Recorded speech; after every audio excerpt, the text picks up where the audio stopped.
Hi, I'm Paul Friedman, founder of the Marriage Foundation. Welcome to the channel, or welcome back.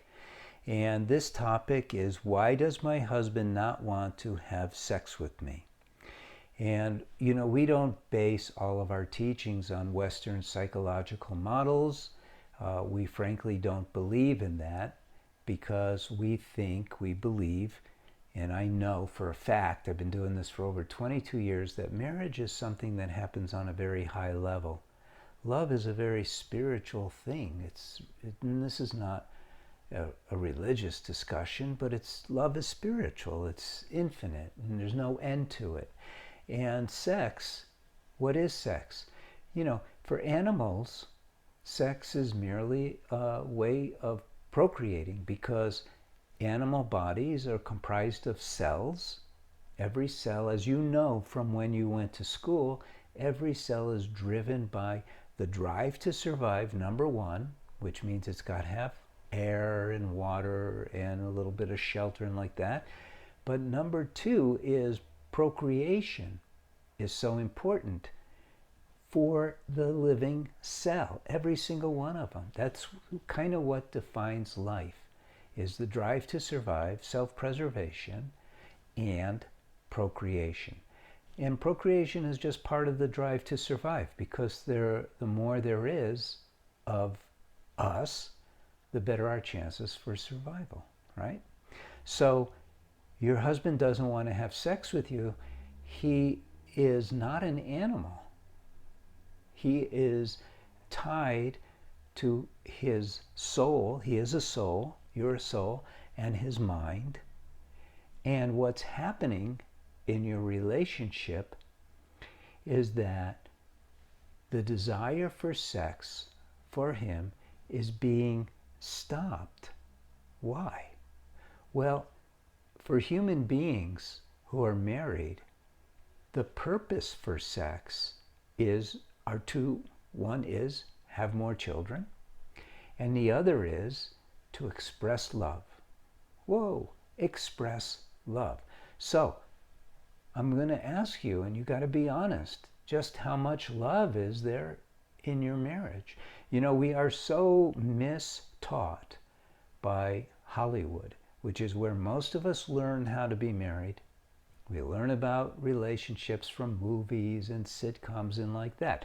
And so what happens is we don't know, because no one has taught us. And I'm teaching you now directly.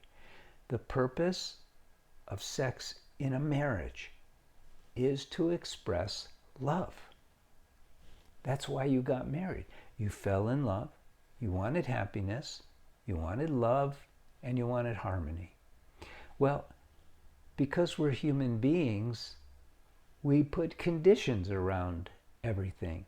Now, you could learn how to love unconditionally, and actually that's the main goal of marriage, believe it or not. It's not to have a great sex life, although that generally comes with it. But when I talk about a great sex life, I'm not talking about recreational sex, positions, and orgasms. I'm talking about using your body to tie yourself to your husband more closely, to open up your heart to him, to flood your marriage with love. But because we're not taught, we have sex over here. Well, that's not working, clearly, because he doesn't want to have sex with you. So you need to completely change the dynamic of your marriage. And I'm going to give you some tips. Number one, and these are going to sound crazy in consideration of how people are. One, never criticize him, ever. Never complain to him, ever. Never condemn him. Never tease him. Don't make fun of him.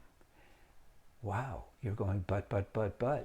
And when I used to work with people live, I've been doing this for over 22 years. I used to be a divorce mediator, and I would meet with people live, and I would tell them these things, more context, the kind of context that if you took our course for women, which would be very valuable for you to look at. I used to call these the yeah buts. Because I would say, don't argue anymore. Yeah, but, and I go, here come the yeah, but birds. They never come one at a time. They come in a flock.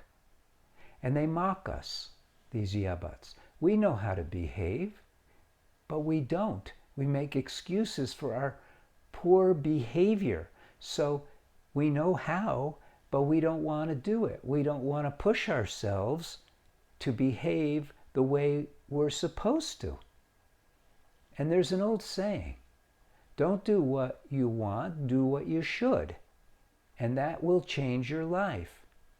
Now, sex is important in a marriage.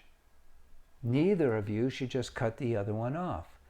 But sex in a marriage is an expression of love, so you should have a nest of love from which the sexual act comes from.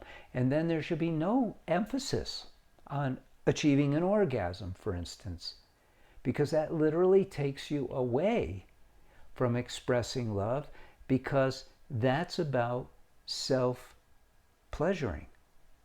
There's no need for orgasms. This goes for men too. There's no need for orgasms. Now, I know I'm talking at a higher level, and I don't expect you to go, yeah, he doesn't need, or I don't need an orgasm. No, I mean, but you eventually get there. You really do. Where your making love becomes constant. And the sex part is whenever it happens, but it's a continuation of expression of love. So it's remembering why you got married and continuously redirecting your mind towards why you got married. So you don't complain anymore. You don't criticize. And instead what you do is you compliment, you touch, you smile, you bring, let's put it this way. A marriage is a container. There's just two of you in it. Think of it like a sphere. Only two of you. That marriage is the better part of your lives. It's where you spend 24/7. You're not married when you go to work or go to the store. You're always married. How you behave in that container defines it. So if you're bitching and moaning, then that container is not sweet and attractive. But if you're constantly pouring love into it, then it is. Oversimplification? No. It's the truth of marriage. But we're not taught these truths. So, maybe you want to subscribe to this channel, learn more and more about marriage, because what I'm talking about is not out of reach at all. Like I say, we've had thousands of women taking the course for women, and it transforms your marriage and your personal life too. So that's where we're at, and I hope this was helpful to you. If it was, hit the like button, and God bless you. I really hope you are hearing me and you're starting to look at your marriage as a whole, because that's what it's all about. Again, I'm Paul Friedman, the founder of the Marriage Foundation. God bless you. Thank you for coming by. Take care.